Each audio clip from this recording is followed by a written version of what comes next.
Hey, so I've had that kind of Sunday that I love, when you take your time with everything, a nice cup of coffee in the morning, little chill and snuggle with your little ones, and generally life is good.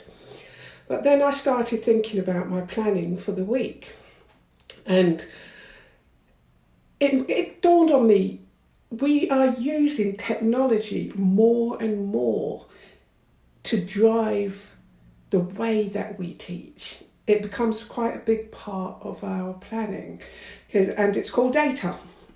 Data is good because I think it's great to have some background to the people that you're teaching, but can we argue that it is all that the only way that we can get that background? Because let's say, for example, if we take the target setting procedure for people in the later years, 10, 11, 12 and 13, to a large extent, what the expectation is of them in those years is driven by their key stage 2 SATs. So we would look at what that person did at age 10 or 11 and drive what we expect of them at 16, 17, 18, 19, which to me seems a bit bizarre because when somebody leaves to go for an exam or leaves the house, so many things can happen on the way that then affects that person's exam results. We've all been there. I could tell you the story of a girl called Jackie Gold, who, when I was in year 13, which all for us oldies, the upper sixth, and I'm apologising for my croakiness today. When I was in the upper sixth, my A-level history teacher would have sworn that I would fail my A-level history because I was withdrawn, I was quiet, I was rude, I was every teacher's nightmare. I'm just lucky that I've met nobody like me in my classes, to be honest. And he he was just like, with your attitude, it's just not going to happen.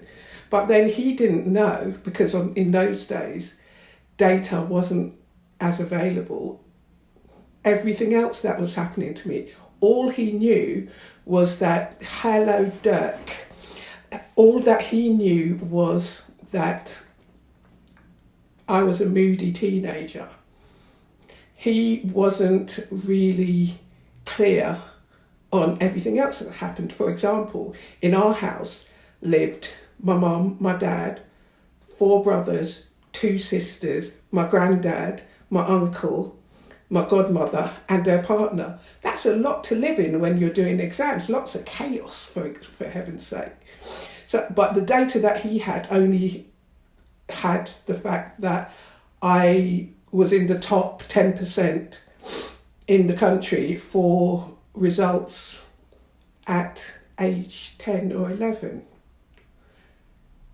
It did get to me a little bit when he used to be quite negative, but at the same time, anybody who knows me knows that would bring up the biggest challenge for me, and I'd be like, okay, don't believe me, just watch. And he did just watch, and I was very successful in it.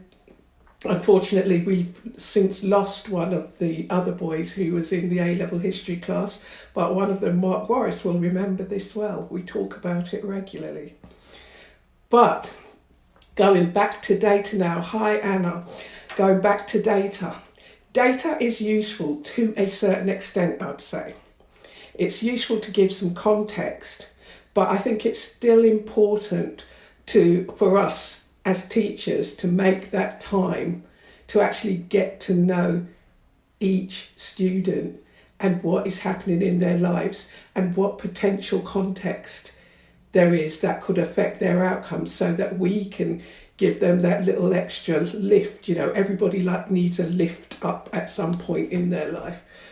So we can give them that lift that will help them get the outcomes that, they can get. In the case of that guy, Mr. Mulligan, in my A-level history, he wasn't the one that lifted me in the end. He was the one that challenged me. It was another teacher, Miss Carabin, who remains my superhero teacher for, even to this day. There's no one like her.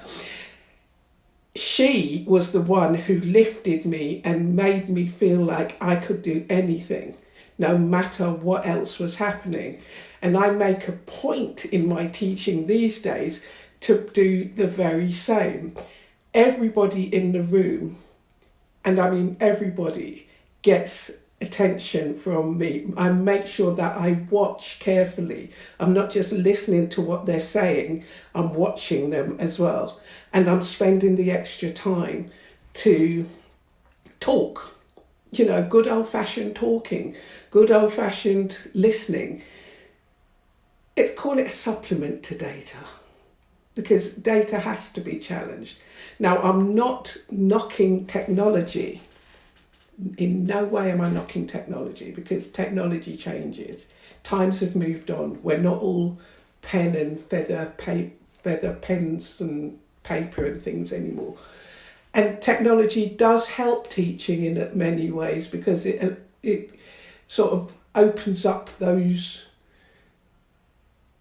boundaries that some students come across, which they can take on quite easily when they're in the computer world. My son certainly learnt a lot of his vocabulary by exploring computer games, and he writes so superbly and has an amazing imagination. So I'm not knocking it, I'm just saying that it needs to be used with caution. The positives: it can help with learning, it can help with independence, it can help kids in taking control and responsibility for their learning. The negatives, I think as teachers, most teachers don't like data that much anyway, but we still have to remember that it's so important to know each student individually and be able to understand them and to get them to talk about what's happening so that we can help them more in understanding their learning. That was just something I was thinking about this morning, and I thought I'd share with you guys. Sophie, good morning. If you have any questions on this, please feel free to contact me, and we can always talk these things through. Remember, teachers have a lot to do, so data is only one of them. But as teachers, most of us take that little extra time to get to know our students. We need to know them as much as you know them to be able to give them the best outcomes possible. Have a really brilliant day.